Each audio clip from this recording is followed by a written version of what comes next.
இன்றே சப்ஸ்கிரைப் செய்து உங்கள் ஃபேவரட் ஷோகளை காணுங்கள்.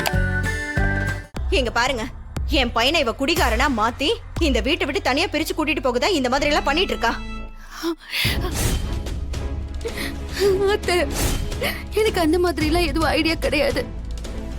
நம்ம வீட்டை விட்டு போகணும்னு நான் என்னைக்குமே நினைச்சதில்ல. ஏய், நீ பேசாத. மரியாதையா வீட்டை விட்டு கிளம்பி போ.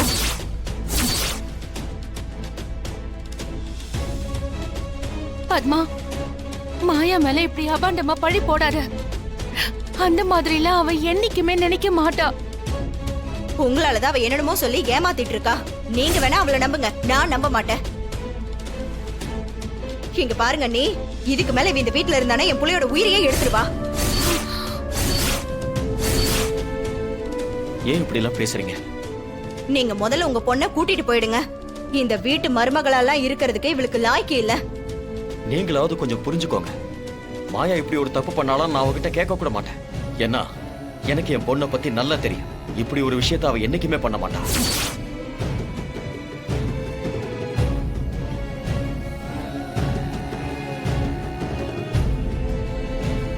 வேற ஏதோ தப்பு நடந்திருக்க. சரியா விசாரிச்சு ஒரு முடிவெடுங்க.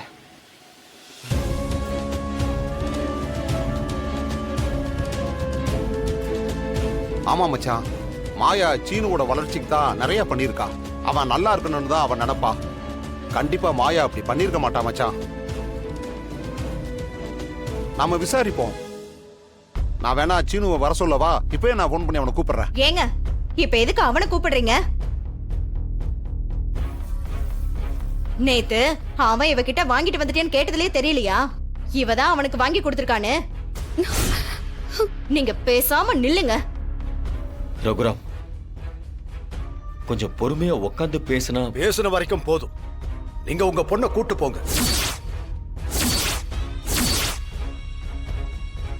அவளுக்கு இந்த வீட்டோட பழக்க வழக்கம் கலாச்சாரம் எதுவுமே தெரியல. வேரோட குணம் தானே கிளைக்கும் இருக்கும். இவ அம்மாவோட குணம் தான் இவளுக்கும் இருக்கு.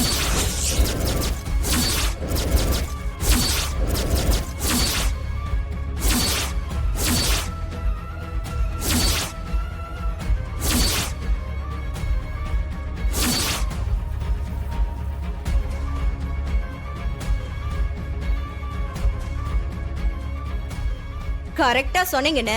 அப்படியே அம்மாவோட புத்தி இவளுக்கு. அதான் அண்ணனே சொல்லிட்டாருல, ஒழுங்கா இங்கிருந்து கிளம்புடி.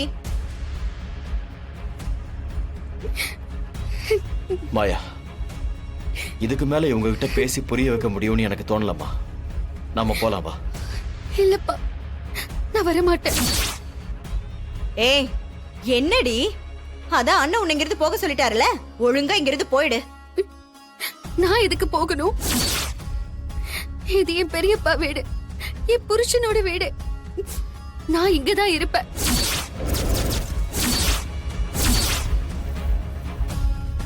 இப்படி சொல்றதுக்கு உனக்கு வெக்கமா இல்ல? எந்த பொண்டாட்டியாவது புருஷனுக்கு இப்படி ஊத்தி கொடுப்பாளாடி? சீ, உன்ன மாதிரி ஒருத்தி இந்த வீட்டுல இருக்கவே கூடாது. மாயா, போதும்மா. இதுக்கு மேல இந்த வீட்டுல இருந்து நீ அசிங்கப்பட வேண்டாம். நாம போலாமா? இல்லப்பா, இதுதான் என் வீடு.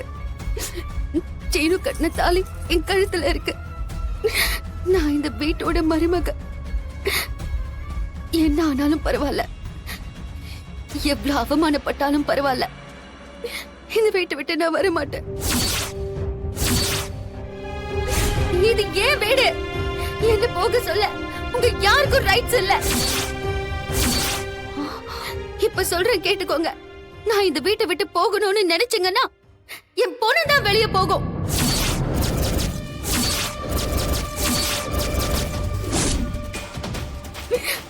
மாயா, என்னம்மா இப்படி பேசுற?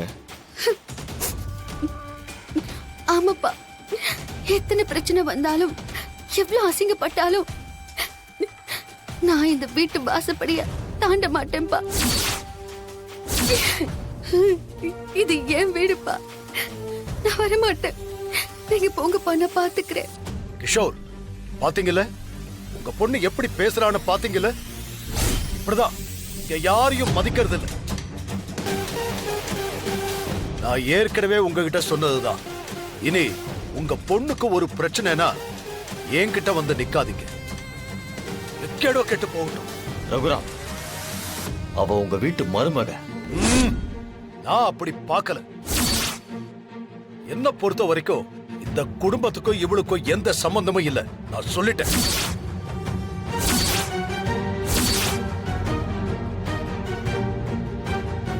நீங்க போங்க. இங்க நின்னு யார்கிட்டயும் நீங்க அவமானப்படக்கூடாது. நீங்க போங்கப்பா.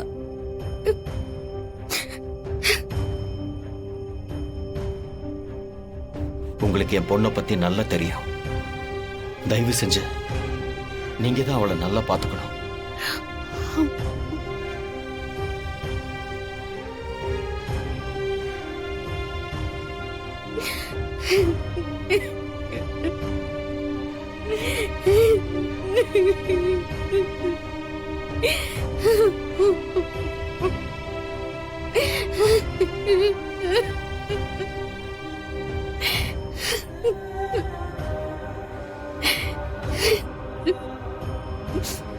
நான் வரேன் மாமா.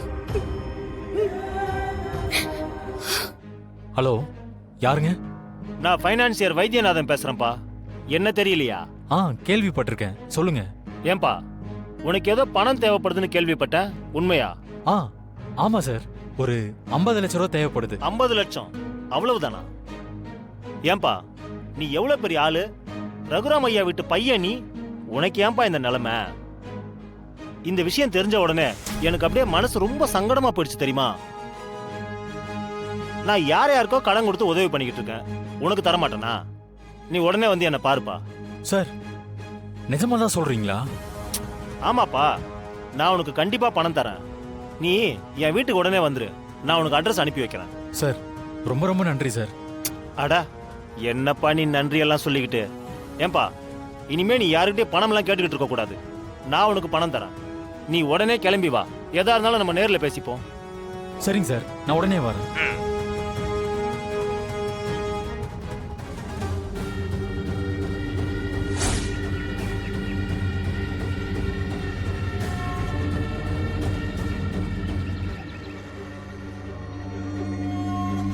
என்னங்க இதெல்லாம் நகையா? இவ்ளோ எதுக்கு? என் பொண்ணு கல்யாணத்துக்காக நான் இதெல்லாம் வாங்கினதுங்க. இனிமே இதெல்லாம் உங்களுக்கு தாங்க. எனக்கா? இவ்வளவு நகையுமா? ஆமாங்க. ஆனா எனக்காக நீங்க ஒரே ஒரு உதவி செய்யணுங்க. என்ன சொல்லுங்க? மாப்பிள்ள சீனுக்கும் என் பொண்ணுக்கும் எப்படியாவது கல்யாணம் பண்ணி வச்சிருங்க. எனக்கு அது போதுங்க. என் பொண்ணு உங்க வீட்டுக்கு மருமகளா வந்தாதான் நான் நிம்மதியா இருப்பேன். கண்டிப்பா பண்ணி வைக்கிறேங்க. சரிங்க. அதுக்காக தான் இவ்ளோ கஷ்டப்பட்டுட்டு இருக்கோம். ம். அந்த மாயாவை கூடிய சீக்கிரம் வீட்டை விட்டு அனுப்பிட்டு சாருவ சீனுக்கு கல்யாணம் பண்ணி வைப்பங்க. ரொம்ப சந்தோஷங்க.